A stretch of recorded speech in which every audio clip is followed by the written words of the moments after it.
Hello, everybody, and welcome back here to another BSN podcast here today. Today is Friday, July 1st. Hopefully, everybody's having a day so far and had a good rest of their day yesterday.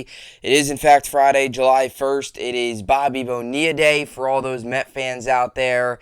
Today and every July 1st, he will get his, $1 million or so, $1.25 million or something like that from the New York Mets. It is the worst contract in history. Mets fans hate today, but it is Bobby Bonilla Day, so you got to say happy Bobby Bonilla Day to all those New York Met fans out there, and his crazy contract that continues to go on. And I believe I read something today that it's going to go on for the next 13 years or something of that. I don't know how long, but it's a funny day. It's a wild day, not something you see very often.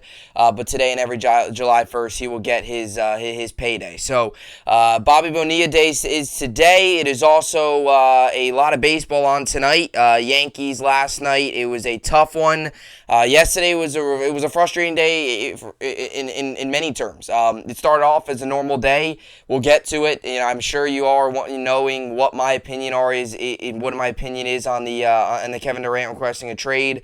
I still haven't fully gotten over it. I won't get over it. I mean, it's Kevin Durant requesting a trade. It's something that you don't see this in sports very often. So we're going to get to it. But yesterday, Kevin Durant requested a trade. Yankees then lose. Just bats couldn't get going. 5 hits. Just couldn't get enough runs across. Sevy pitched well, did his job. Just was not able to get enough runs across and just wasn't able to do enough damage in a way. So really frustrating yesterday for the Yankees. But look, they look to bounce back today. I know a lot of people are going to overreact to that game last night. It's a 1-game set in Houston. Look to bounce back today in Cleveland. Startup of a 3-game set today against the Guardians. And the Mets are back in action tonight. Had a day off yesterday, which was a much-needed day off. Been struggling recently. They'll be back in action today against the Texas Rangers to open up a 3-game set as well at Citi Field. So Yankees, Mets tonight. And, a lot of other baseball, especially going into this 4th of July weekend, which is always an exciting weekend in baseball. It is July, big time of year for baseball. You have the All-Star break. Shortly after that, you have the trade deadline. July is a big month because this is like the dog days of summer. End of June into July, then August comes around, and that's kind of when things really start to shape out.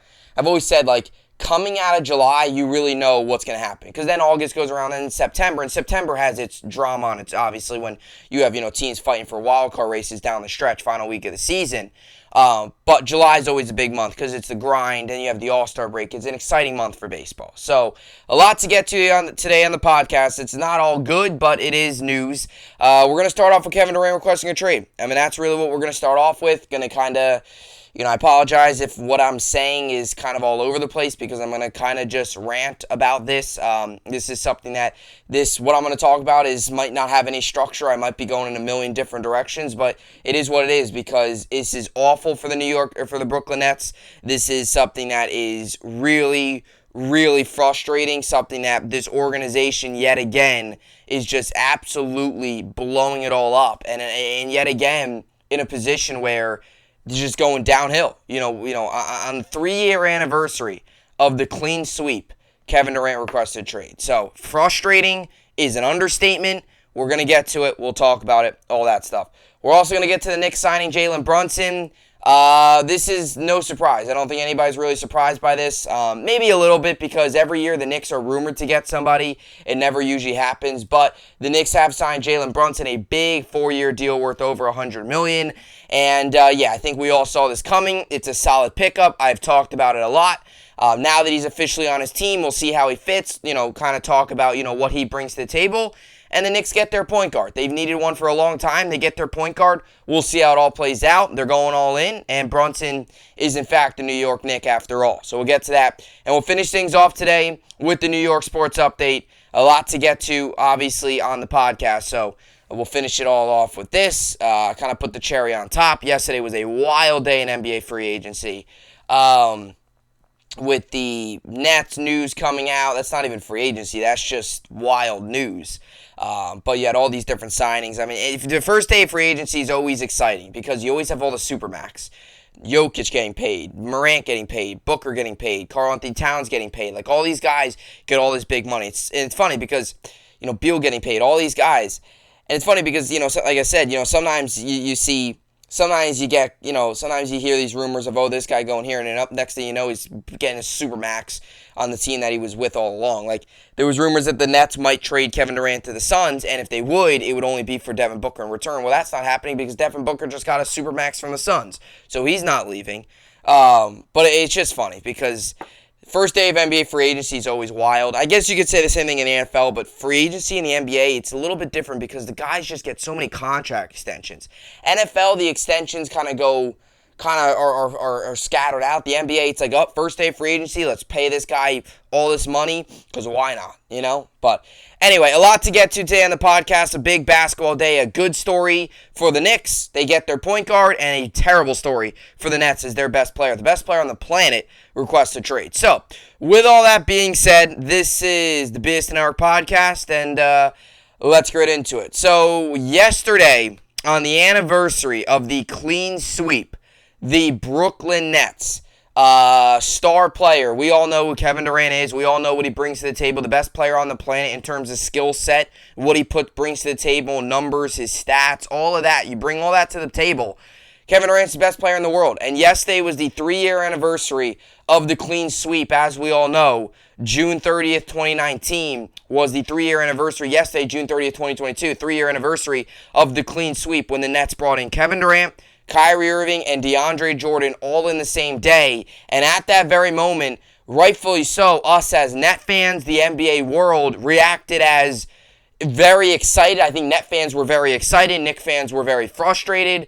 And as a Net fan that day, you felt like you were on top of the basketball landscape. You felt like you were going to win not just one, but multiple NBA championships. Obviously, Kevin Durant had his torn Achilles at the time, so he missed the whole first year of his deal. But in the end, now with Kevin Durant requesting a trade, it has been a wild 3 seasons in which the Nets haven't even gotten out of the second round.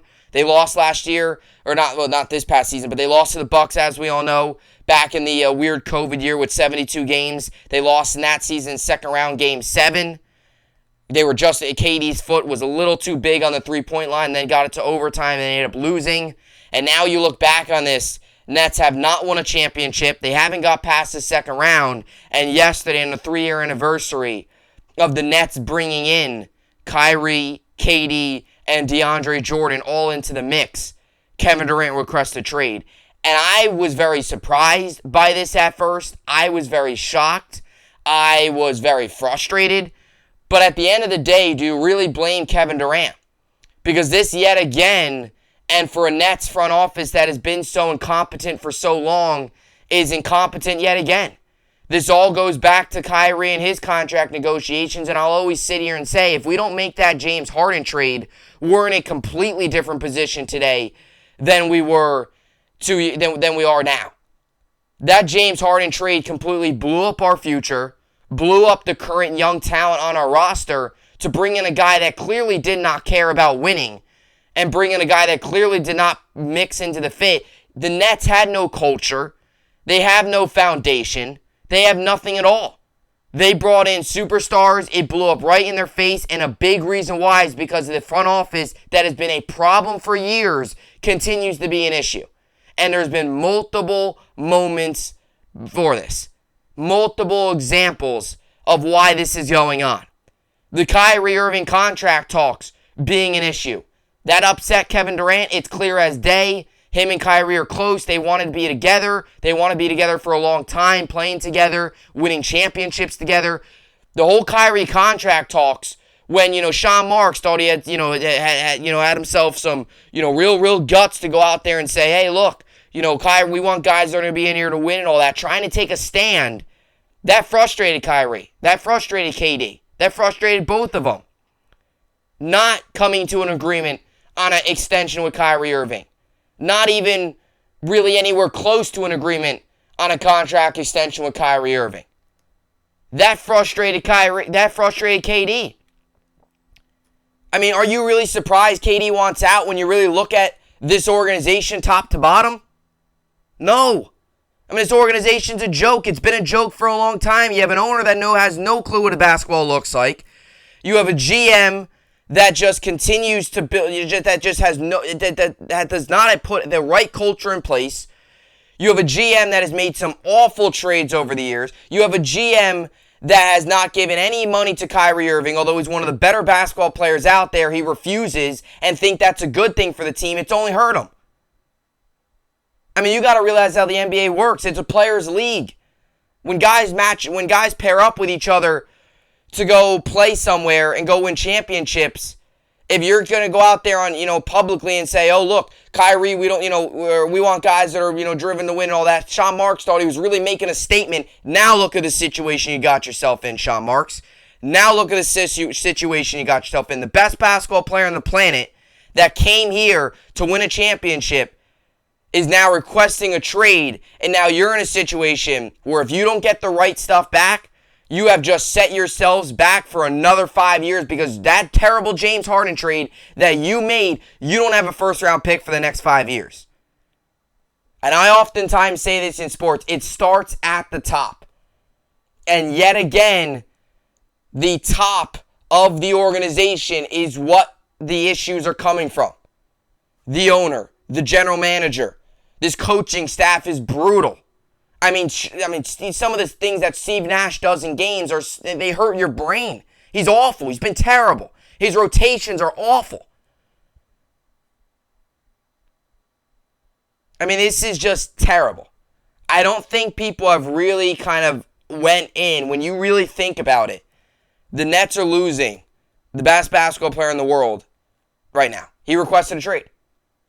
You built this team up to win a championship, and you haven't even gotten out of the second round.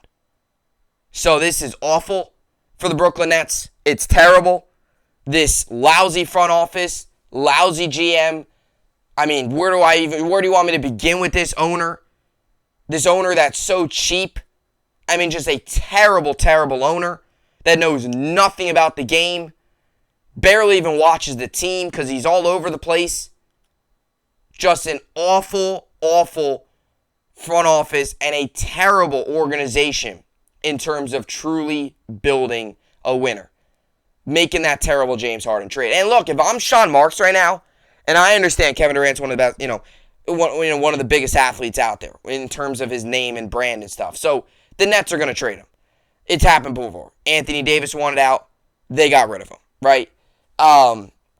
There was another guy, too, that wanted out, and they got rid of him, too. Who was that other? Oh, James Harden. He was the other one. James Harden. I'm just talking about him. James Harden, when he wanted out of Houston, they got rid of him. Anthony Davis, when he wanted out of New Orleans, they got rid of him. When you're a big name and you want out, most times teams are going to get rid of you because, the player, the brand, they're going to get in the way. You're going to get rid of them. Also because, you don't want that type of media around your team going into the season. So I do believe they are actually going to trade Kevin Durant, especially the fact that Kevin Durant's one of the biggest names in all of sports. And globally, he's one of the biggest names, right? This really, not only did this strike the basketball world, I think it has everybody in the entire sports landscape shocked. Very rarely, and I was listening to Carl Roberts today, very rarely do you have a moment where you have a superstar like Kevin Durant requesting a trade. Very rarely. Or you have a superstar getting traded like a Kevin Durant. The only other example you could think of is in New York sports is like a Tom Seaver when he got traded to, when the Mets traded him. That might be one of the only other examples. But a lot of people now, that's before their time. Currently, like in the past 2 decades, this is by far, not just in New York sports, but you can make the arguments in sports general, one of the biggest superstars ever to request a trade and get traded. I mean, you could say Anthony Davis, but that was a small market team. I don't think people realize how bad this is. I mean, this is terrible. I mean, this is awful. I mean, you have Kevin Durant on your team, and you can't even keep him happy. Your front office screws it up. I mean, it's just awful. It's just terrible. And this is where we found ourselves in the Paul Pierce, Kevin Garnett deal. It's just and then you go all out for Harden. It's just terrible. But if I'm Sean Marks, you meet with him face to face, and supposedly Kevin Durant met and showed Joe Tsai face-to-face saying that, told him that, look, I'm requesting a trade. I want out. I don't want to be here. I'm out. I would go ahead and assume that they're going to trade him. Now, if they are going to trade him, I was talking to somebody yesterday about this, you got to get it done. You got to get it done. This can't be something that dwells all the way into the summer, dwells into September, and then you trade him a month before the season, bring in all these new assets, and you try to build chemistry on the fly. That can't happen because the Nets, that's another thing too. Nets got all these guys coming in and out of here. All these players, let's rotations, do this and that. I mean, they could have got a better deal in return for that stupid James Harden deal. That dumb James Harden deal that should have never happened in the first place. When they trade him away, they could have got a better return. Instead, you're stuck with Ben Simmons, one of the worst shooters in basketball. Who wants to play for Ben Simmons? I mean, geez, this is terrible. This is awful. This front office is brutal. But back to my point, if you're going to trade Kevin Durant, you need to do it sooner rather than later.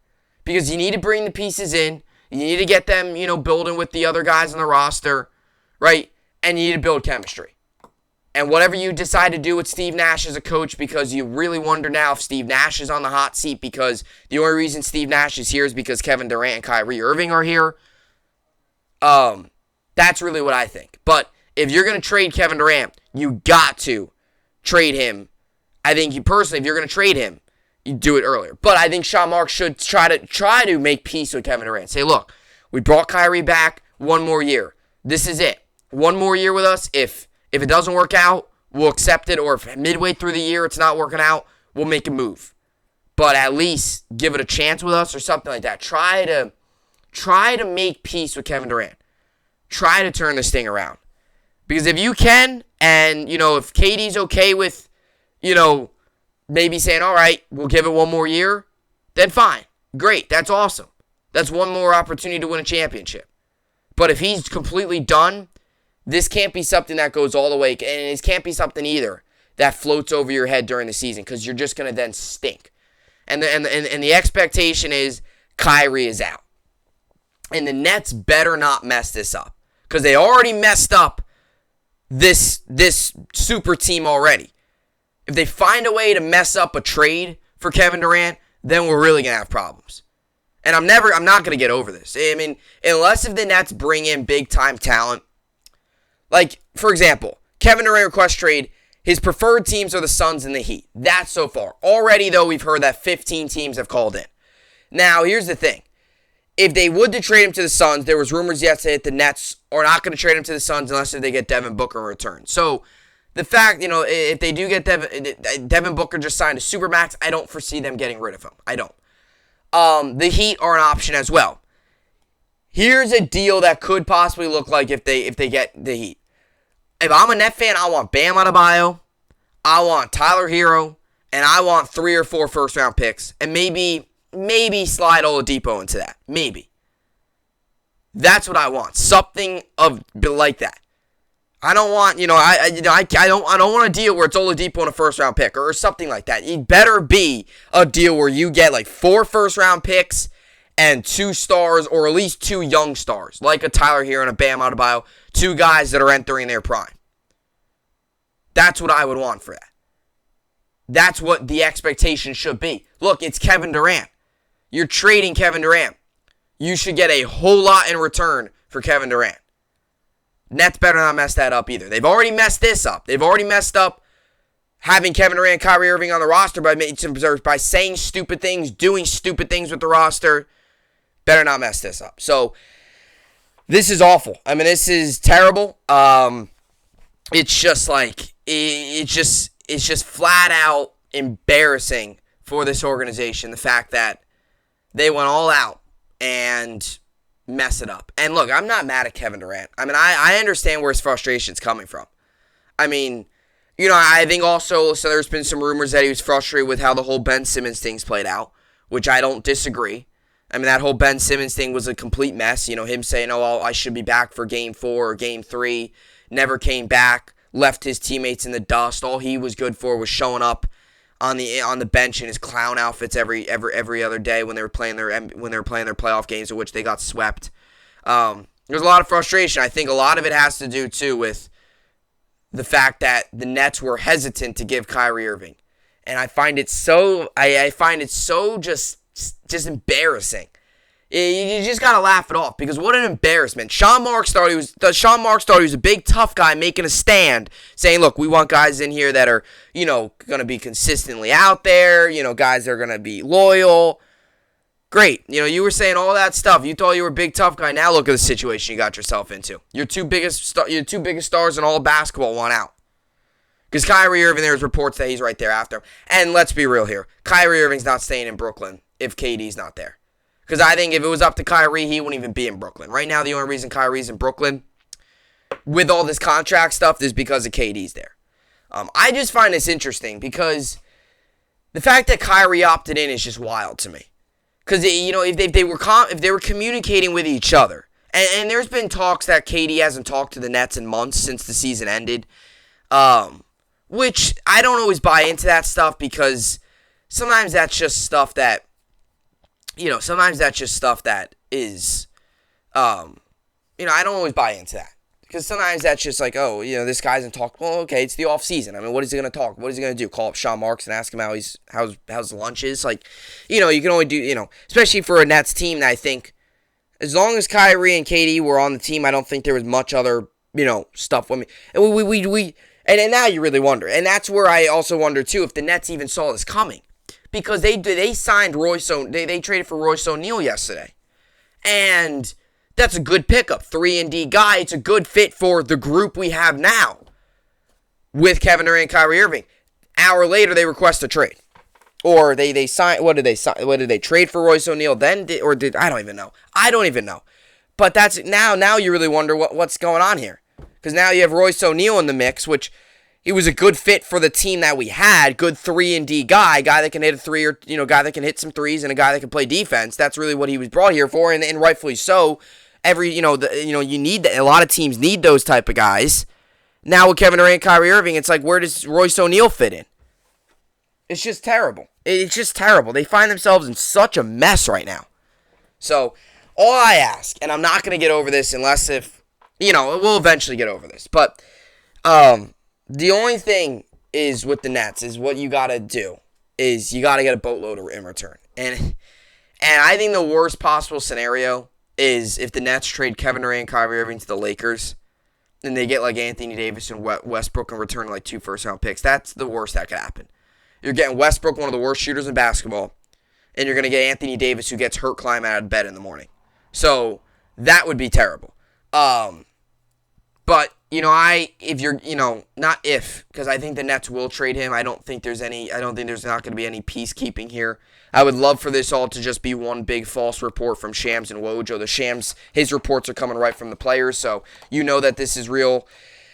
Fact that the report came out that he talked right to the owner. We know this is happening. It's hard to believe that it's happening just because of the fact that it's like on the 3-year anniversary. You wonder if KD planned that, but anyway, like I said, this is taking multiple directions because it's just like, at times as a fan, you just feel speechless as what to say because it's just, you bring in these superstars, you don't win a championship, and now you find yourselves in a hole in which the front office in a way created where they now request a trade, and now you look at if you don't get the right amount back for Kevin Durant, you're going to find yourselves in another 6-7 year rebuild without picks. Which is a big issue because that's what the Nets were going through after Garnett and Paul Pierce came.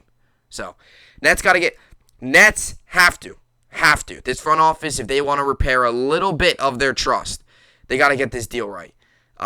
Kevin Durant, if it's going to the Heat, you need Bam on a buyout, and you need to tell these teams, look, you want Kevin Durant, you trade him to Utah, Donovan Mitchell better be in that deal.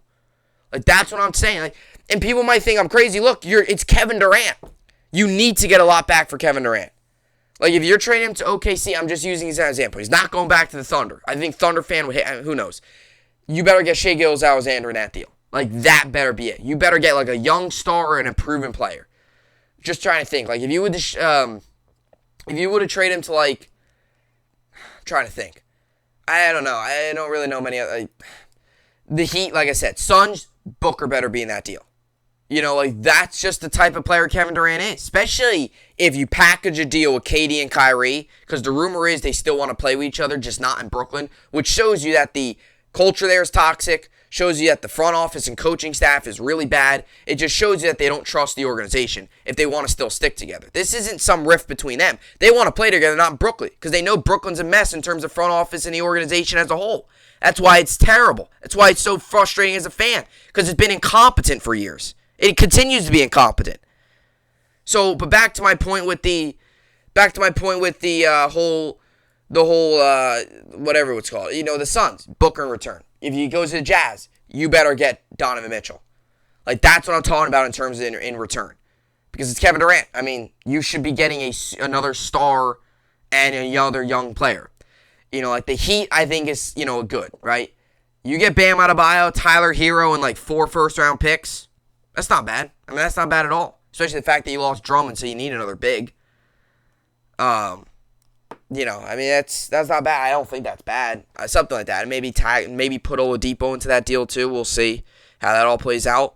But I mean, we all know what brings to the table Bam Adebayo, and we all know what Bam Adebayo and Tyler Hero brings to the table. And I've always liked both of them. I've always liked Bam and Tyler Hero, and I've actually watched Tyler Hero a lot. I'm a Kentucky fan. I've seen Bam and Tyler Hero both play a lot in Kentucky.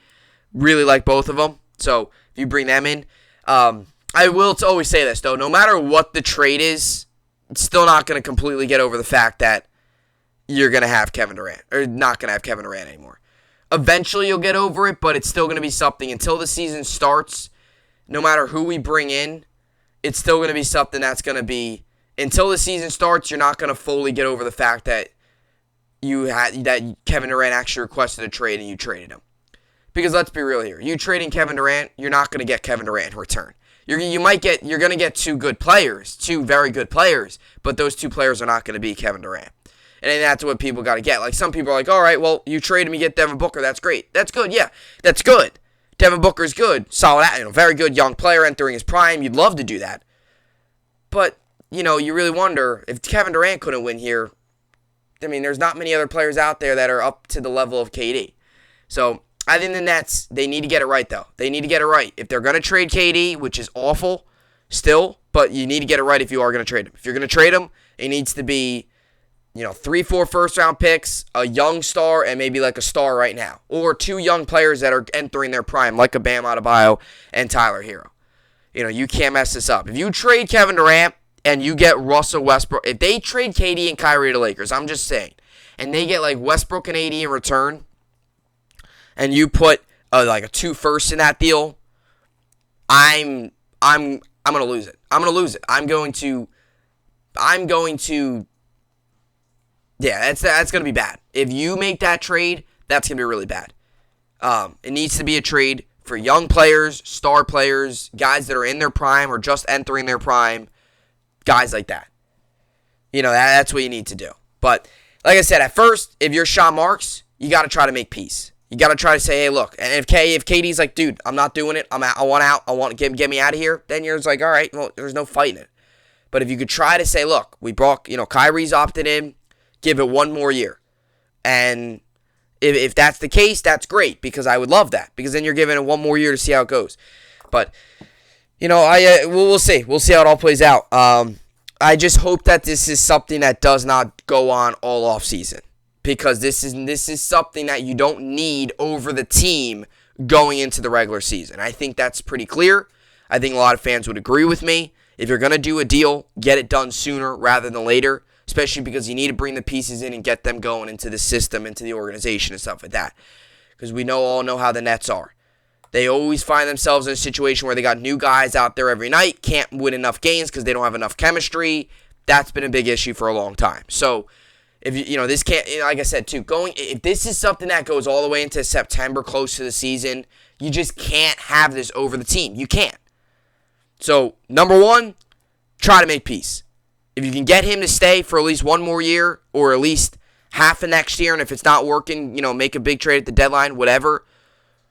But if that's not the case, then get on the. I mean, it's Kevin Durant is on the market.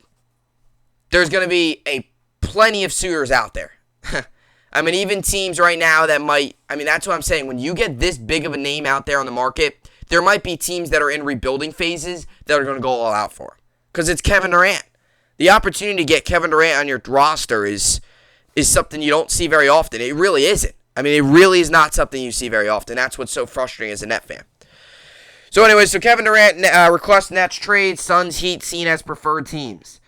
So Kevin Durant has reported requested a trade from the Brooklyn Nets, according to Shams of Stadium Athletic. Chris Haynes of Yahoo Sports reported the Phoenix Suns are among Durant's preferred landing spots, while Jake Fisher of Bleacher Report noted the Heat were also mentioned earlier in the week in league circles. I want to make this clear though: the Nets need to do what is best for the Brooklyn Nets.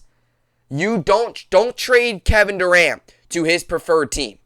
Like, don't just trade KD to the Suns just because KD wants to be with the Suns. No. You trade Kevin Durant wherever you're going to get the best deal. And like I said, Kyrie, who knows? I mean, if Kyrie and Kevin Durant are both in the deal, you better get even more back. Then you're talking about like 5 first-round picks and 3 good players. Right? But and maybe a couple pick swaps. But you better trade Kevin Durant because this Nets organization, I'll know how they'll do it. They'll trade him to like the Suns, get a deal back, and be all messed up. You better trade, if you're going to trade Kevin Durant, you trade him to where you get your best deal possible. Not to one of his preferred teams where you get your best deal. Because, I mean, knowing the Nets, they'll trade him to his preferred team, get a terrible deal. Or Kyrie wants to go to the Lakers, they'll trade him to the Lakers and get Westbrook and AD in return, and that would be awful. That'd be terrible. ESPN's Woj added that despite those teams being at the top of Durant's list, the Mets plan to move Durant where they can get the best possible deal, like I just mentioned. The decision comes after friend and teammate Kyrie Irving announced he would opt into the final year of his contract with the Nets worth $37 million. Shams noted Irving wanted to fulfill his 4-year commitment to Brooklyn and Durant. Woj reported Durant and Irving had no contact with the team after the opt-in, and there was a sense of inevitability that Durant would ask for a trade. The superstar reportedly requested a trade directly from team governor Joe Tsai, who's awful at his job, per Woj. Durant is currently signed through the 2025-2026 season after agreeing to 4-year, $194 million extension. There was still uncertainty about his future this offseason, while as Irving was also potentially looking for a new home. Woj reported Irving created a list of teams for possible sign and trade with the Los Angeles Lakers named as a potential destination. Durant, meanwhile, was monitoring the situation and considering options with his future. That was all per Shams. The 33-year-old apparently now ready to move on, which could create one of the biggest blockbuster trades in NBA history. Durant has a resume that includes 12 All-Star selections, 4 scoring titles, 1 MVP, 2 NBA titles, 2 Finals MVP awards. He remains an elite offensive weapon 15 years into his career, averaging 29.9 points per game last season, which would have tied for second in NBA with enough appearances to qualify. The forward added 7.4 rebounds and a career-high 6.4 assists per game in 2021-2022.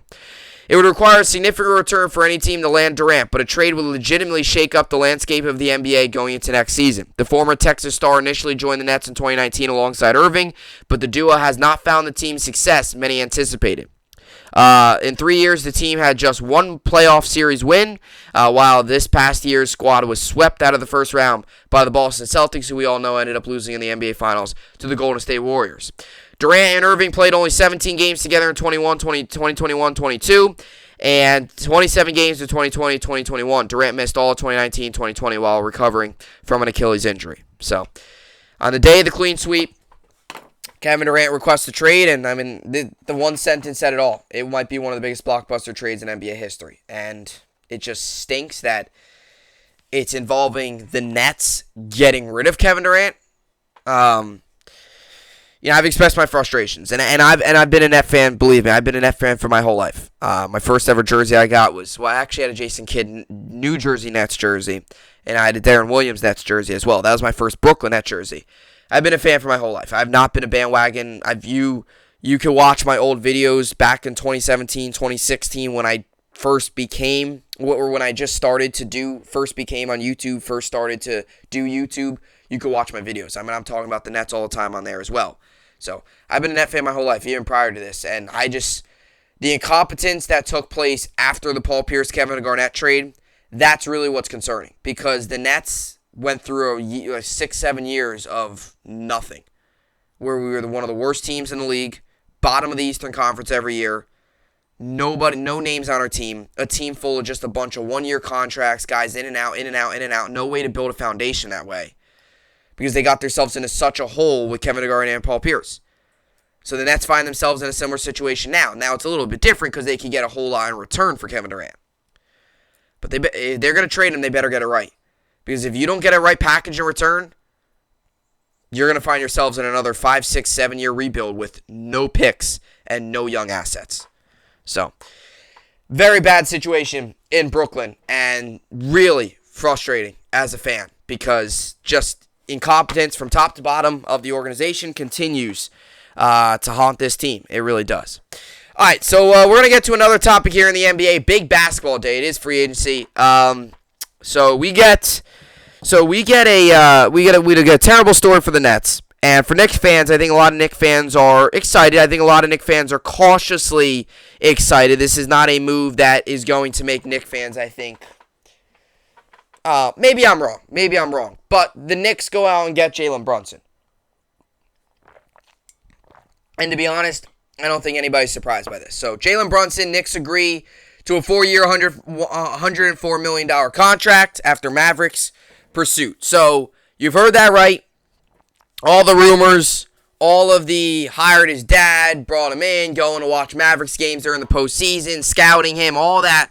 The New York Knicks get, I guess in a way, their dream, completely punting on the NBA draft and absolutely just giving up their first-round picks, not even worrying about that, just so they can make cap space. They have gotten Jalen Brunson from the Mavericks. Obviously, point guard, free agent, and the Knicks bring him in. And let's be honest here. Is anybody surprised? I don't think many people are surprised. Now, I think a lot of people would have, I think it kind of leaned both ways. I don't think many people would have been surprised if he didn't come to the Knicks because that's just how the Knicks are. Every year they're projected to get a guy. They don't get the guy. But I also think people aren't surprised the fact that they got him because his dad's on the staff. They were going to go all out for him. They've been, creating cap space so they can get Jalen Brunson. And it's in a way, it was inevitable. I mean, it was basically the only thing that was blocking the Knicks and getting Jalen Brunson was the fact that free agency didn't start just yet. The trade, getting rid of Kemba, getting rid of their first round picks, trading away Nerlens Noel and Alec Burks, all to create cap space was all for Jalen Brunson. And you know my opinion on Jalen Brunson. You know my opinion on what he brings to the table. I've always said this, and I've over the past week or two, I've always said this. Jalen Brunson's a good player. He brings a lot to the table. He could score. He's young. He's in his prime. He's got some playoff experience. That's good for a younger Knicks team. And he fills a void. And I think this is the biggest thing. He fills the void for the New York Knicks that they've had a hole in for such a long time. That is the point guard position. And he's a very solid point guard. He's a guy that's going to come in, do his job. He's not elite, but he's very good. And he showed it last year. And he played up against Luka Doncic, so you have to see how he does without that kind of superstar on his team. But, I mean, he's the point guard for the New York Knicks. There's now a lot on his shoulders for this Knicks team. And it's a lot on him to, kind of live up to the expectation of the New York Knicks. And that's a big market, a big-name team, a big-time franchise. He's the point guard for the New York Knicks, so there's a lot of pressure. And I feel like this is a very high-risk but high-reward deal. And hear me out. I'm not saying it's not a high risk because of Jalen Brunson and his ability. I've said for the longest time now, Jalen Brunson's a good player. Is he LeBron James? No. And this is why I say it's a high risk. Is it worth completely punting on your first-round picks, trading away assets, kind of sitting back and waiting to see if he'd fall to you? Is it worth all that? I don't know. Because if we look back and 5 years from now, Brunson was not what the Knicks expected, and some of the draft picks that they could have gotten turned out to be really good players, you're going to look at yourself and say, that was a franchise-defining moment for the wrong reasons. Missed up on good opportunities in the draft, and Brunson never turned out. But the high reward, that's the high risk. The high reward is Brunson's your point guard for the next so long because he's still young and got a lot left in the tank and he's just entering his prime. And, you go on and do great things with Brunson. That's your high reward. So it's a high risk, but a high reward. And also, there's a lot that comes, like I said, being a point guard with the Knicks. You have to hope that he responds from a Dallas team that's not a small, it's not a small market, but it's not, Dallas is, the Mavericks are in a big market. The Mavericks and Stars and Texas Rangers are in big market. The Cowboys are a big market team. But Dallas, it's the city. You got the media there. You got people, that, especially with Luka and them being a big name throughout the league. There's going to be people, watching you. There's going to be some pressure. But New York is completely different. So you have to see how he does there as well. But it's a good move for the Knicks. I like the move. And I've always said that I would like the move for the Knicks. My biggest thing was, is he going to live up to the whole, let's punt on the first round? Is he going to live up to that? We'll see. But the Knicks get their point guard. And I think that's the biggest thing. If you're a Knicks fan today that's still trying to figure out whether or not to like this move or not, I will leave you with this. You get a point guard that you have not had for such a long time, and he's young, he's consistent, he can only get better, he's entering his prime. There's a lot to like about Jalen Brunson at the point guard position than the other point guards that you've had in the past. So that's what I'll leave you with that. Let's read this quick article. I'll give you some of his numbers, and we'll call it a day here on this Friday. So Jalen Brunson, Knicks agree to a 4-year, $140 million contract after Mavericks' pursuit. The Dallas Mavericks now have a Jalen Brunson-sized hole in their backcourt after he made a commitment to the New York Knicks on a 4-year, $104 million contract. His agents confirmed to ESPN's Adrian Woj. The 25-year-old wasn't the most decorated player to hit free agency this offseason, but he was one of the bigger wild cards. Since the 2018 second-round pick was an unrestricted free agent, the Mavericks couldn't simply match an offer sheet he received. He was also a proven contributor who doesn't qualify as a top-tier star.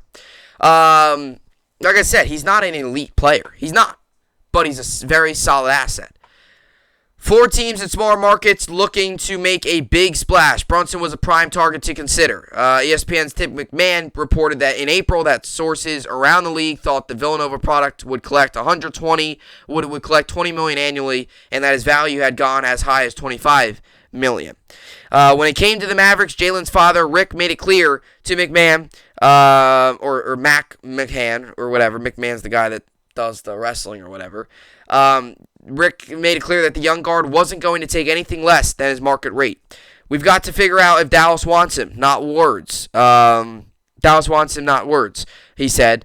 Ain't no discount, so don't put it on us. Don't tell me you love me, show me. That's what he said. I don't really know what that doesn't make much sense, but that's what he said.